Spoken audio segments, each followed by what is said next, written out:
So today we're going to start off and we're going to talk about prehab and injury prevention. So prehab is just that, we've heard of rehab. Typically that's what happens after you've been injured.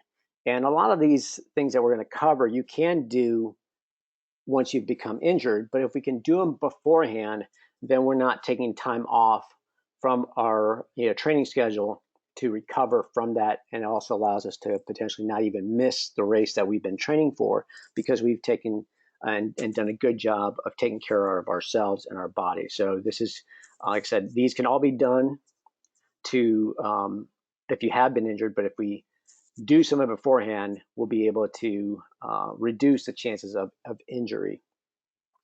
And this is where one of our sponsors really comes into play is Trigger Point, and we'll get more into that as well. But one of the things is that we believe that by incorporating performance therapy into a daily routine, everyone can enhance their performance, speed up recovery time, and prevent injuries. And using an assortment of therapeutic massage tools like anatomy-specific foam rollers, deep tissue penetrating rollers, massage balls, and percussion therapy, those can all be used to not only, like I said, do rehab type of work on your body, but also prevent these injuries that can come from a repetitive motion. So trigger points is a term that's used to describe muscle knots or areas that are sensitive spots in soft tissue. And sometimes it's referred to as myofascial pain syndrome.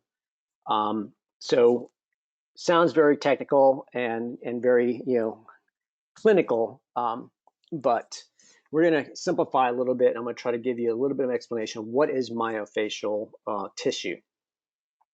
So myofascial pain syndrome, first of all, refers to pain and inflammation in the body's soft tissue caused by muscle injury, repeated use, or overuse. And running, because it's one foot in front of the other over an extended period of time, it is a repeated motion, and because of that, it's one of those areas where our lower legs typically is where we experience some of these issues, these muscle knots, these pains, this tightness in our body. And sometimes if we train either too much or we add too many miles too quickly, that's where we get into overuse. So myofascial tissue is a type of thin, strong, fibrous connective tissue that extends throughout your body to provide support and protection to your muscles and bones. So if we look at this image here, it's these little kind of strands here that look very web-like. That's what's is being referred to as that myofascial tissue. And this is throughout our entire body. It is basically what kind of adheres your skin to your body, but it also wraps around your muscles. So one of the ways that this was described to me as a way of kind of understanding for anyone that has taken the skin off a chicken, that little thin film that you tend to remove that's attached to the chicken, that is myofascial tissue. So those are the things that can get knotted up, and like I said, those are they surround our muscles, and that's where we typically have the tightness and the knots that occur, and that these type of trigger point releases is where we're going to concentrate to kind of help alleviate them. So hopefully none of you are suffering from anything right now, but if you are, we're going to address how to take care of it. And if you're not suffering from it, here's some things that you can kind of do and some tools that you can use to help prevent and keep you, running healthy. I would always kind of recommend or use the analogy that says, very similar to your car running, you want to make sure that you're, putting fuel in the gas tank, that you're, changing the oil regularly, that you're rotating the tires, that you're, making sure the air pressure is correct, that you're, you've got, radiator fluid and windshield wiper fluid, so that your car is functioning properly. Those are all preventative type of things that you do to make sure that your car doesn't break down on you. And this is kind of the same thing. Your body in this instance is a car, and these are some things that you can do to make sure your body doesn't break down, before you even get to the start line. So trigger point therapy mostly consists of rubbing or pressing on trigger points, which can feel, amazing, but it also one of those kind of pains that it just like kind of hurts so good type of pain. Um, and then massage also helps to increase blood flow and oxygen to those areas, and it helps improve recovery and mobility. So those, professional athletes are constantly getting, massages. Sports massage therapists are after a hard workout, maybe even daily, they're getting a massage um, to help improve that mobility in their legs, reduce any type of issues and knots that they may have, so that they're performing at the top of their game. None of us are professional athletes. We can't really, I don't think most of us can afford a sports massage therapist, at least not every day. Some people may do it either after a big race or maybe before a big race, and they can, maybe splurge on that if they want to make sure that they're in the best condition. But most of us don't even do it on a weekly basis. So doing this on our own is the best way to kind of help keep us in the best shape and improve that recovery. When we tend to massage the legs, we stimulate that blood flow, and that blood flow gets all the nutrients into the body that we need, and that kind of helps with that recovery. So the blood flow and oxygen that's released through the blood and travels to our legs, that's going to help us recover better, and it's going to improve that mobility. So those are things that, by doing this, self massage, we're able to improve, our health and our performance on race day.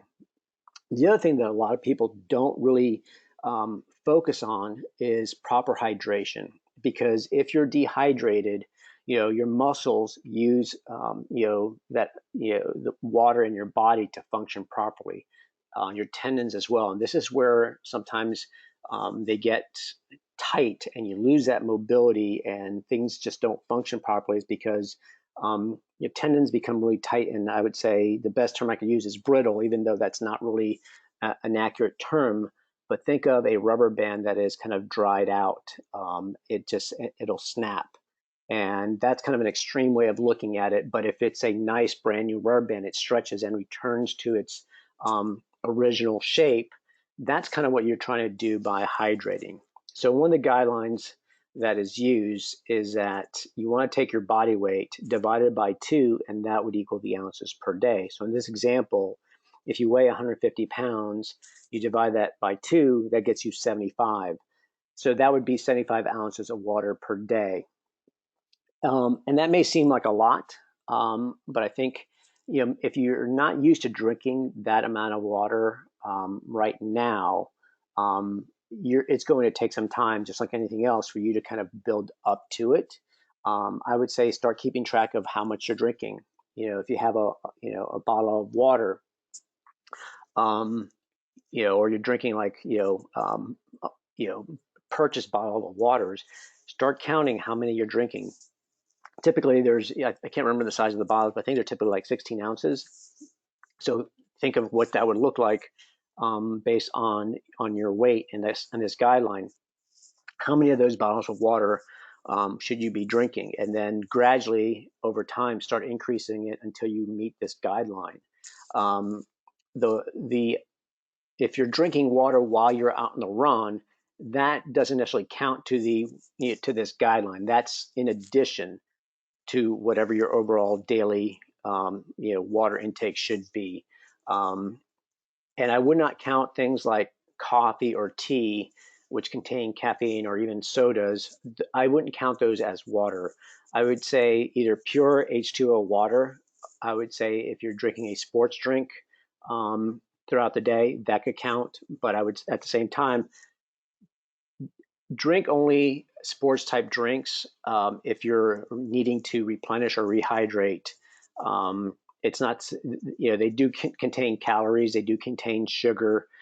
They're used specifically for sports and activities to replenish those fluids and the electrolytes. So you don't want to be drinking that all day as your primary source, because then you're taking additional calories that you may not necessarily need throughout the day. So water is good. To a certain extent, I would say if you're drinking a fruit smoothie, I would say that counts. Fruit is high in juices and water, so fruit juice would count, I would say. Um, so think about those things as you're kind of looking through your day to make sure you're getting properly hydrated, because if you start getting dehydrated, it causes a lot of other issues, and we'll get into that when we start talking about nutrition and hydration. But it does affect your viscosity of your blood. It has to deal with thermoconduction as far as heat loss and the cooling effects that you do through sweat, especially as it gets warmer. And this is going to play a bigger role as we get into it. But right now, we're focused on just making sure that your muscles are getting the proper hydration, your tendons are getting the proper hydration, so that they can be flexible and mobile and won't typically knot up. For myself, I've actually had issues in the past. I think it was about a year ago where I started having plantar fasciitis that was due primarily because I had a knot in my calf that I was unaware of. And it wasn't until I started, um, you know, foam rolling and doing these type of trigger point massages where I found the knot and was able to release it. And part of that was also because I was also dehydrated. I wasn't drinking enough fluids throughout the day, so those my calf muscles, because I tend to run in a way that my calves get overworked, and in doing so, that's where I had issues, and that calf tightness ended up then going further down the leg and affecting my plantar fascia. So something that most people, have a very hard time overcoming. And sometimes it can be as easy and as a quick fix as simply as a massage on the calf, and things like hydration. So, our sponsor is Trigger Point, and they create a variety of different products that are used to do different parts of the body, and some of them can be used on multiple parts of the body, and you can get kind of creative. And there's a lot of resources in how to use these products.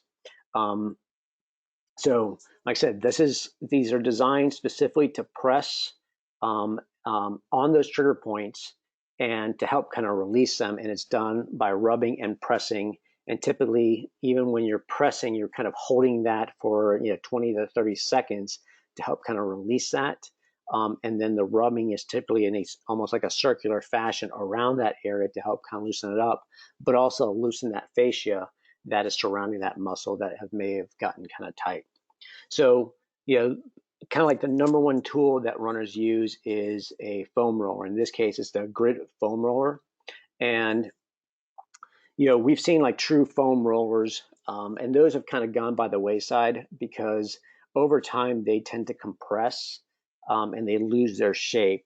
And these rollers here are hollow and have kind of a PVC or a hard plastic type of inner core that keeps their shape. But the other cool thing about these is that, as you'll see through this diagram, is that they've got these little tips on them and a texture on them that are designed to kind of mimic what would be like if you had someone actually massaging you with their hands. So these little raised nubs are intended to feel like fingertips, and you'll see them here on the ends and right through the middle.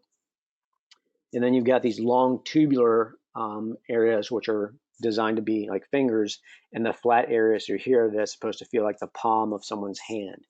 So those are used to kind of massage the different areas, and that way these raised nubs are going to be the ones that are going to get in a little bit deeper than this flatter area. So you've got kind of a 3-in-1 between the palm, the fingers, and the fingertips to reach those areas that might be difficult to reach. So as you can see through here, this is one of the ways that you typically can use a foam roller. It's a very versatile type tool, and it's one of the ones that we tend to always kind of recommend because you can use it for a lot of different things. Primarily here is a calf. As you'll see demonstrated through here, you kind of want to sit on the ground, put your calf on the foam roller, and then cross your other opposite leg over it. and that helps add additional weight that helps kind of press down in a little bit more. And then you're going to pick your body off the ground, and then you're going to kind of roll across this roller. And that is going to reach those trigger points and help loosen those calf muscles. And then what I would also suggest is that as you're doing that, not only are you kind of rolling it, so you want to press on it. If you find that there's a very sensitive spot, that typically is where that knot is. That's where that trigger point is. So you kind of want to stop at that point. And if it's too sensitive, you may want to then reduce the weight and maybe remove, that top leg off of it. And then just slowly kind of, put more pressure on it as it kind of loosens and doesn't become quite as sensitive. But you typically want to hold that anywhere from 20 to 30 seconds. And then what I always tend to do, and this kind of helps with aphasia, is that I tend to then kind of move the leg across, side to side to kind of help loosen that up. So there's a couple ways of doing it where you can kind of shift the leg left and right across the foam roller, and the other way of doing it is kind of rotating your calf over the foam roller, and that kind of helps break that up, and then kind of moving up the calf and moving back down the calf. And then once you've done that on one, you switch to the other side and do the same thing. This is kind of what is going to help kind of loosen those knots and do kind of an, prevent any issues that you may experience with your calf. Obviously you can do this with your quad and do very similar type of exercise where once again you're kind of laying flat, and you're going to put it down, lay down your quad, and you're going to extend the other opposite leg out so that you can so that the foam roller isn't hitting kind of, you got to be careful there on that inner thigh, but you'll roll it back up and down that to help kind of loosen up the quads. And you can also do that same thing on the back of the legs. Typically, if I'm starting out with the calves, I'll then do each calf and then move up to the back of the leg here and work the hamstrings. That's an area that also gets kind of tight and could, feel a little bit kind of loose. And I've even done it to where I'm actually sitting on it, and there's parts in the glutes there that can also tighten up. So there's ways of kind of working that out as well.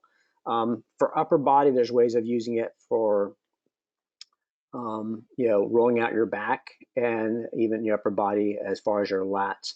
One of the things that I have done previously in incorporating core work, and this is something you can do, is similar to how he's laying, you're going to lay both legs right around the ankle area, the shin area, and then you're just going to kind of roll that up and tuck your knees into your chest, and that's a good core workout.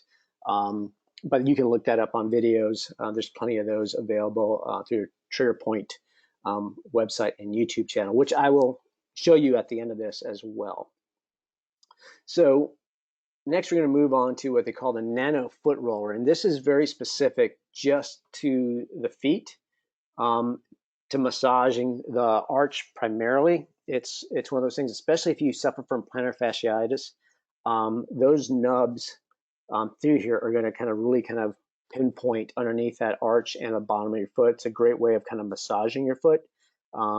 If you have no one to massage it for you, this is a great way. And you can do this either seated or standing. And if you can control the amount of pressure that you apply to it and how you're standing.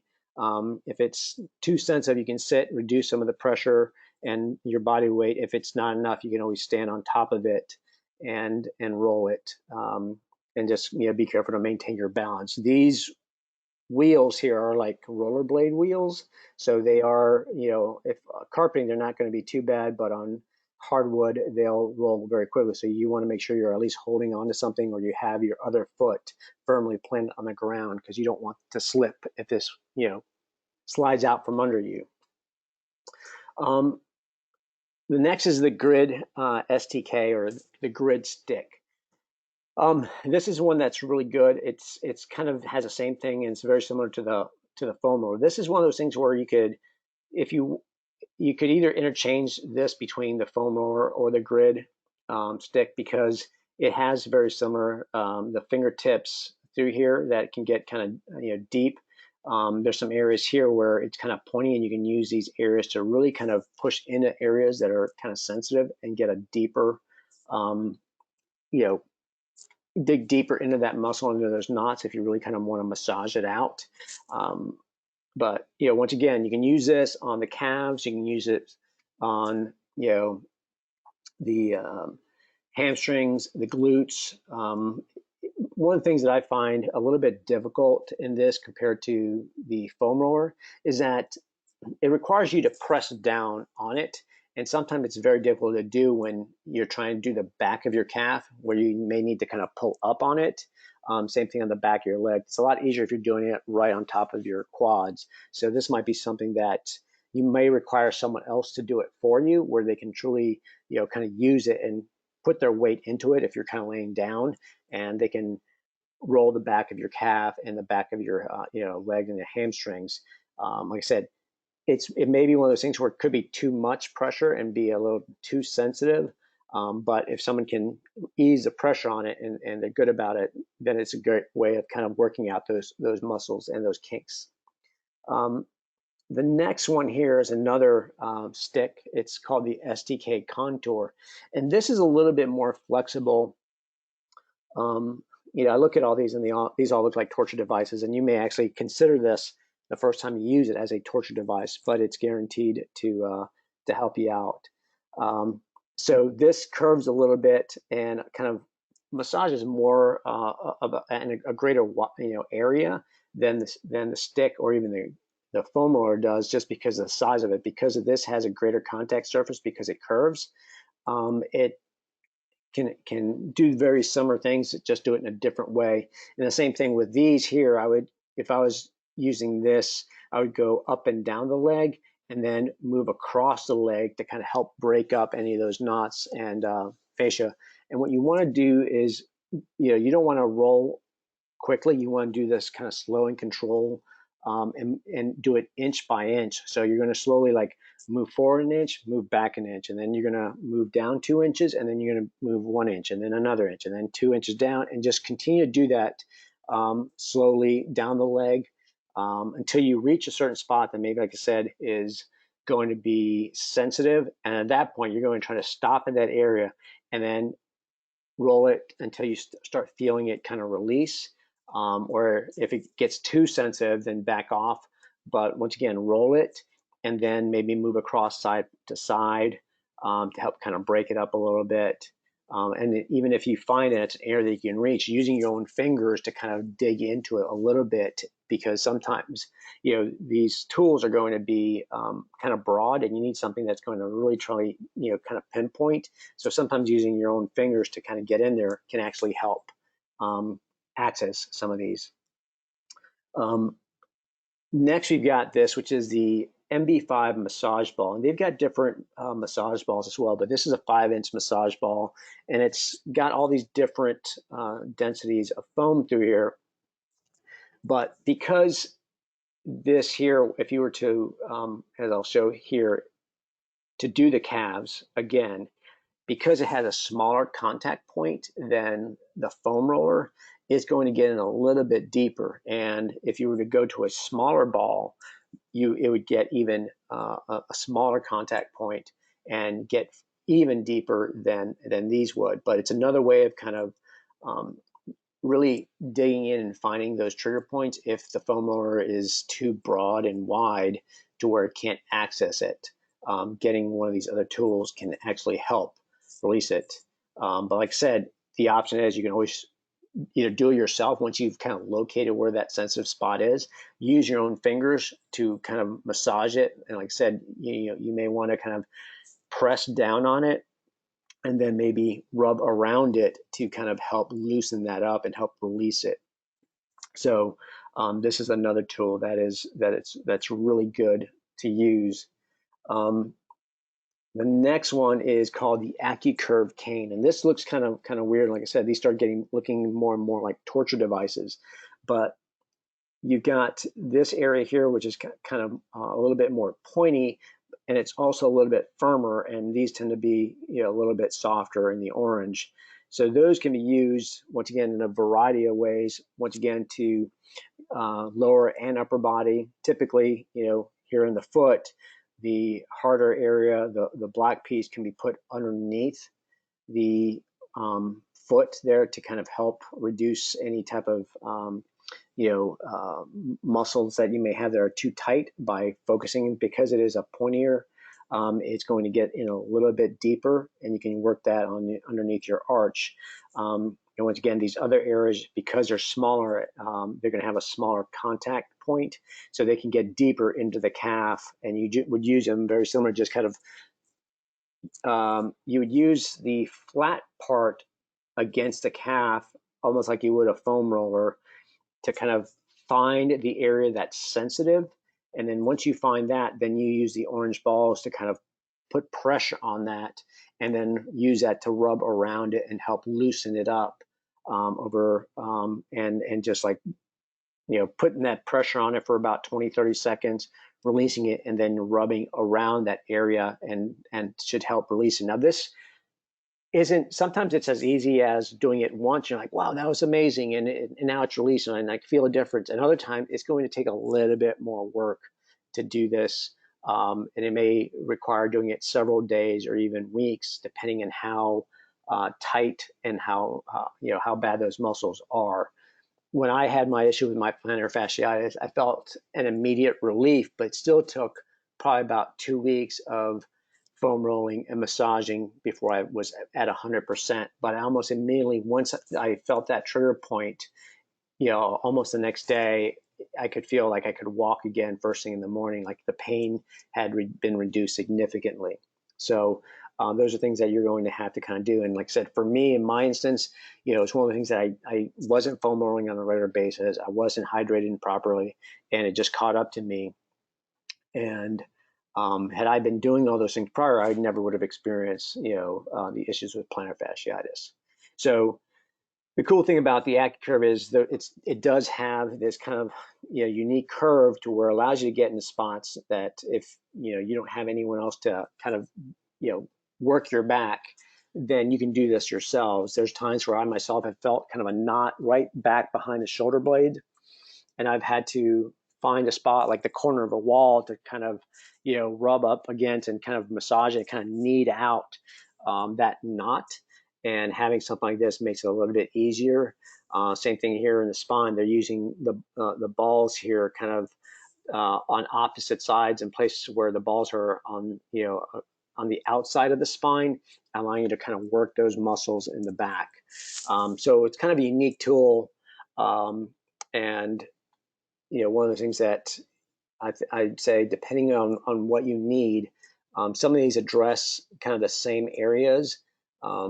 But some of them, like I said, if you have upper body things, you may want to look into something like this. And the last one that I have here is one of those things that's kind of unique, and most of you have probably seen this. And it's an impact massage gun. And what this does is, think of it as a jackhammer, and it has different settings on there. And the idea is it's going to provide that massage.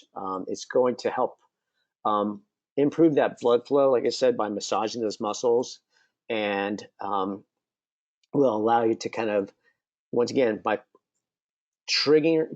pressing on those trigger points, on those knots, and that pressure of just what they call the impact or percussive of massage, it's going to press and release on those knots, and allow it to kind of relax and release.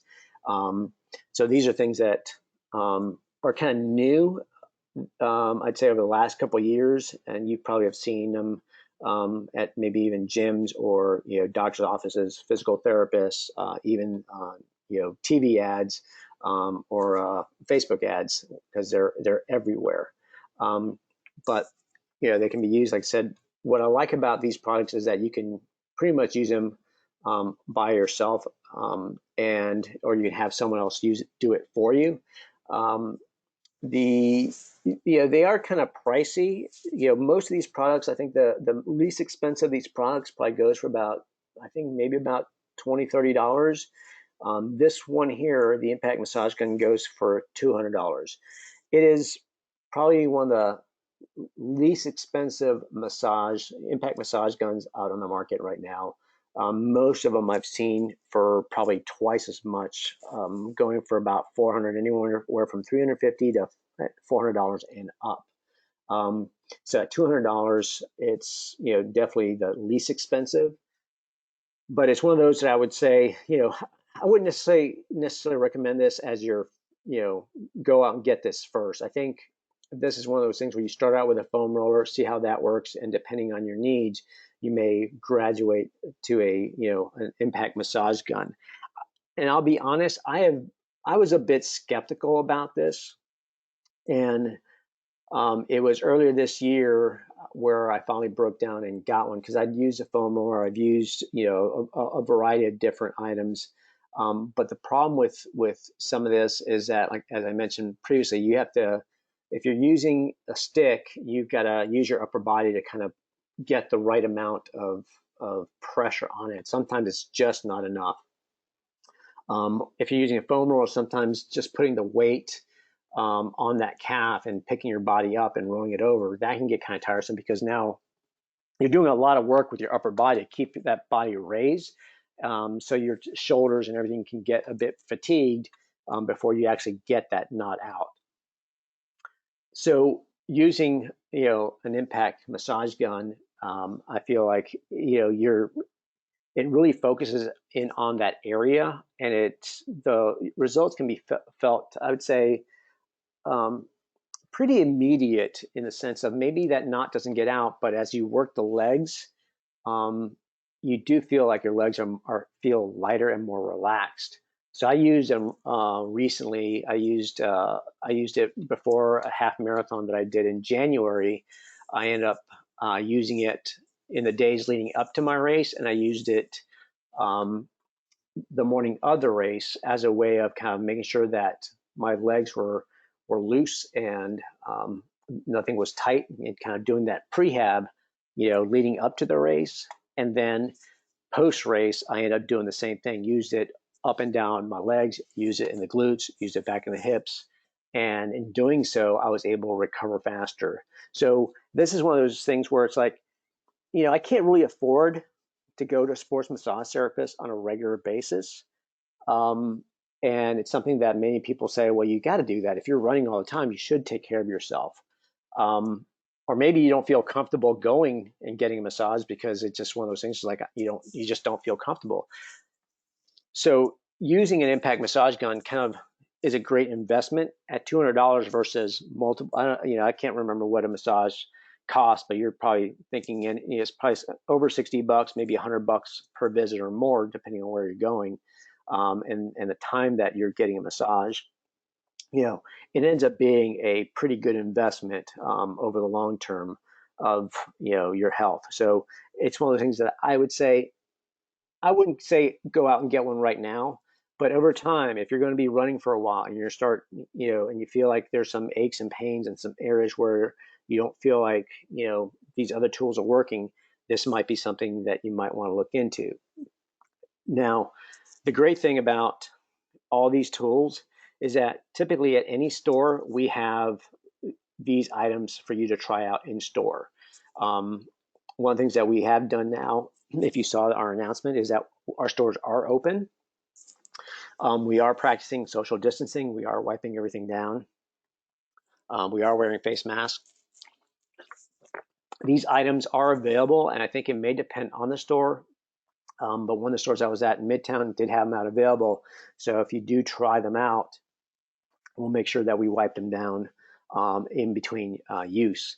So those are things, like I said, they are available, and you can come in the stores and try them out for yourself, especially if you feel like you're going to try out one of the massage impact guns. Those I think are worth trying out beforehand, before making that initial investment. So I mentioned resources. So Trigger Point has some great videos on how to use all these tools. They also have their own YouTube channel. So let me So this is, if you go to Trigger Point and their website, you can search for other products, but they have these how-to videos, and you can look up how to use each one of these. I said there's a lot of these. Some we carry, some of these we don't carry. But the grid, if you were to click on that and say, well, if I'm going to get that, how do I use it? They got a series of videos on how to use it for a variety of different parts of your body. Same thing for any of these other products, that I mentioned, the massage balls, and there's a few of those, and even the impact massage gun. This is their YouTube channel, and they have a ton of videos and how to use these trigger point tools to help alleviate discomfort, massage any knots out, and do a lot of kind of prehab type work to make sure that you're completely relaxed and massaged, so that you're not gaining any knots, and if you are, how to take care of them early on before they become something serious. So those are the things that I would probably say, and to be aware of as you're starting out this training program, is that start paying attention to your body and start noticing where things start hurting a bit. If they tend not to go away after a couple of days or a week or so, then it's time to kind of think about saying, well, what's going on? Is it a knot? Is it something that's tight? Is it some other type of injury that's happening? A lot of times we say that, oh, well, no pain, no gain. And to a certain extent, that is true. You have to push yourself and be uncomfortable in order to see gains in your performance. In order to get stronger, you have to suffer a little bit, right? But if the pain becomes sharp, if the pain is the same pain over and over again, then it's a different type of pain. Soreness is okay, fatigue is okay, but a sharp pain or a pain that is just recurring and never goes away is something that should be addressed. And it's one of those things that, where, I'm happy to answer your questions. And if it's something that I can't, or feel that, maybe requires a more professional and medical advice, I can certainly point you to those that, we are familiar with. They're partners of ours, podiatrists and massage therapists and chiropractors that we work with, that we would recommend to, to take a look at it, because,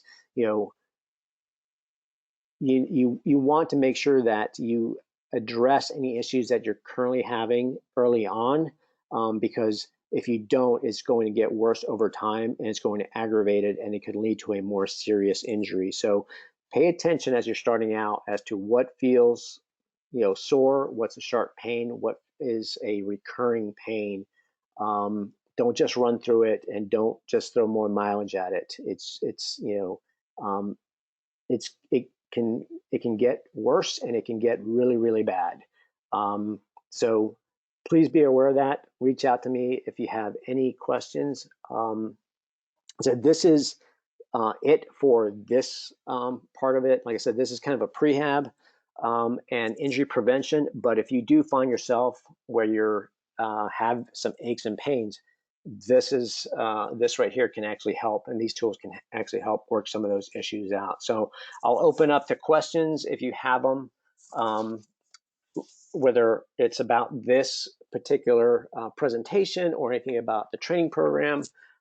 Any questions that you have, I'm happy to respond to and help you out. I'm hoping that, with this week being the first official week, that everyone is doing well and feeling good about this program, and that you're getting those mileage in. Like I said, our stores are open, so if you need to get fitted for shoes, we are able to get you properly fitted. If you feel uncomfortable coming in the store, we are still offering virtual fits where you can schedule an appointment, and we'll use GoToMeeting to look at your running and your foot shape and all those, and make those type of recommendations for footwear. And And as far as, group runs, we are so far not going to be hosting any group runs. This training program will continue to be virtual for the time being. I think there's still a lot of uncertainty as to, kind of, relaxing too much and creating an unsafe environment. I know there's been some questions as to, races and what races will be open and available to actually partake aside from virtual races. And that's still to be determined. There are many of our race partners right now that are trying to figure out what the next steps are. I have seen, I think recently, a race that is doing that's actually doing a 5K on a private property, and they're doing it over a 24-hour period. So it'd be, I think they're only starting like 10 people at a time, and you get to kind of pick what time you want to start within that 24-hour period as a way of kind of social distancing and spacing everyone out. A lot of our other race partners, I think, are just kind of waiting to see kind of like, well, what are things going to look like? What are they going to do for their races? How are things, progressing?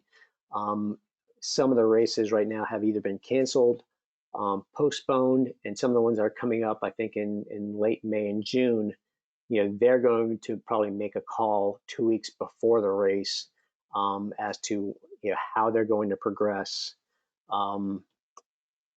But, as far as racing right now and just getting together, I just don't see that it's going to happen at least maybe until July at the earliest, but who knows? It could be June if they get creative and they do something where they can space people out.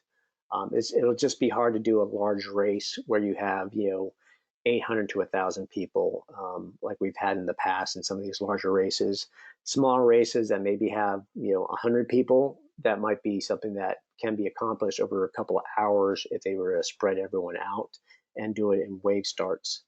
So we'll see. But I don't see any questions coming in. So I think as always, if something does pop in your mind, if something any questions do come up, reach out to me at peachy@bigpeachrunningco.com, and I'll do my best to get you an answer. And if I don't have the answer, I'll track it down for you. So keep at it, keep training, do your best to stay motivated. I'll do my best to keep you guys motivated. I'm out here running as well, and as a matter of fact, I did the cross training just before starting this clinic because I need to do that as well and make sure that I'm practicing what I'm preaching, and that's difficult to do because sometimes we feel like, oh well, we've done this for a while, and we don't need to foam roll, and we don't necessarily practice what we preach, and it's one of those things that I think as we get older, it becomes more and more important.